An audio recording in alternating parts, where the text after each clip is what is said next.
गैर मुल्कियों का इनखला एक चैलेंज। दौरे हाजिर का बड़ा डिपोर्टेशन ऑपरेशन करार। रॉ एजेंटों की रिवायती सरगर्मियां तेज। अफगान ट्रांजिट ट्रेड का गलत इस्तेमाल। पाकिस्तान में गैर कानूनी तौर पर मुकीम गैर मुल्कियों का इनखला एक चैलेंज है जिससे निपटने के लिए वफाकी और सूबाई हुकाम के दरमियान राब्ते जारी हैं, जबकि कौमी एक्शन प्लान की एपेक्स कमेटी के 3 अक्टूबर के इजलास में किए गए ऐलान पर अमल दरामद को बाज़ मुबस्सिरीन दौरे हाजिर के बड़े डिपोर्टेशन ऑपरेशंस में से एक करार दे रहे हैं। निगरान वज़ीर आज़म अनवारुल हक काकड़ की सदारत में मुनक्किदा इजलास के फैसलों के बामूजिब पाकिस्तान में कानूनी दस्तावेज़ात के बगैर मुकीम तमाम गैर मुल्कियों को 31 अक्टूबर 2023 तक पाकिस्तान छोड़ने का हुक्म दिया गया है। ये बात काबिल ज़िक्र है कि पाकिस्तान में मुकीम गैर मुल्की तारिकीन वतन में गालिब तादाद अफगान बाशिंदों की है।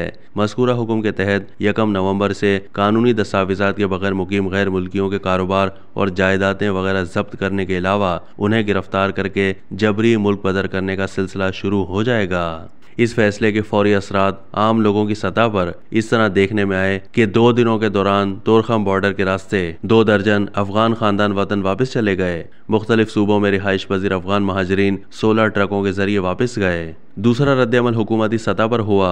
अफगानिस्तान चूँकि पाकिस्तान का ऐसा हमसाया है जिसमें बहुत से ख़ानदान सरहद के दोनों तरफ रिहाइश रखते हैं, इसलिए इस मामले में बाज़ उमूर पर शायद उसूली फ़ैसले ज़रूरी हों। यह भी हकीकत है कि अफगानिस्तान में पहले सोवियत यूनियन की मुदाखलत, बाद अज़ां वाशिंगटन की ज़ेर क़यादत इत्तेहादी फ़ौज के कब्ज़े और फिर अमरीकियों के अफगानिस्तान से इनखला के बाद के हालात में सरहद पार करने वाले अफराद में ऐसे लोगों की तादाद ज़्यादा है जिनके पास किसी किस्म की कानूनी दस्तावेज़ात नहीं हैं। वतन अजीज़ में आने वाले इन अफराद में बड़ी तादाद कानून पसंद लोगों की है, लेकिन एक तरफ अफगानिस्तान के मनशियात स्मगलिंग का रूट होने, दूसरी जानिब वहाँ भारतीय कौंसिल खानों और रॉ एजेंटों के रिवायती सरगर्मियों के बाइस पाकिस्तान में असले और मनशियात समेत गैर कानूनी अशिया की स्मगलिंग बढ़ गई है।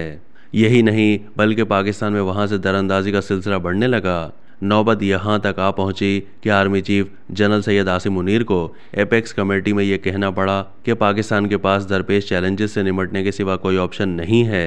एपेक्स कमेटी के फैसलों के ऐलान के बाद पहले अफगानिस्तान के सिफारत खाने की तरफ से पनाह गुज़ीनों को पाकिस्तान छोड़ने के लिए 1 साल का वक्त देने की तजवीज़ सामने आई। बाद अज़ां तालिबान हुकूमत के तर्जुमान ज़बीउल्लाह मुजाहिद के ट्वीट में मुतालबा किया गया कि पाकिस्तान गैर कानूनी मुकीम अफगान शहरियों को बेदखल करने के फैसले पर नज़रसानी करे। दूसरी तरफ चमन क्रॉसिंग पर तैनात अफगान सिपाही की फायरिंग से बच्चे समेत 2 पाकिस्तानी शहरियों की शहादत का वाक़या पेश आ गया। पाकिस्तानी और अफगान हुकाम को इस बाब में राब्ते कायम करके सूरत हाल बेहतर बनाने की तदाबीर करनी चाहिए। इस्लामाबाद के लिए तशवीश का एक सबब अफगान ट्रांजिट ट्रेड का गलत इस्तेमाल रहा है, जिसके ज़रिए बाज़ अशिया अफगानिस्तान दरामद करके पाकिस्तान स्मगल की जाती रही हैं, जिससे पाकिस्तान को नुकसान पहुंचता है। निगरान वफाकी हुकूमत ने अफगान ट्रांजिट ट्रेड के लिए कुछ दरामदात पर 10% फ़ीस का नफाज ड्यूटी और टैक्स के मसावी बैंक गारंटी की शर्त के साथ किया है। इससे पाकिस्तानी मईशत पर पड़ने वाले नारवा दबाव से निकलने में मदद मिलेगी। अच्छा हो कि पाकिस्तान और अफगानिस्तान के दरमियान बाहिमी सलामती, अमन व अमान और तिजारती उमूर के हवाले से राब्ते मुसलसल कायम रखे जाएँ ताकि रोज़मर्रा मसाइल खुश उसलूबी से हल होते रहें। अब तक के लिए इतना ही। मज़ीद मालूमात के लिए डेली जंग के यूट्यूब चैनल को सब्सक्राइब कीजिए।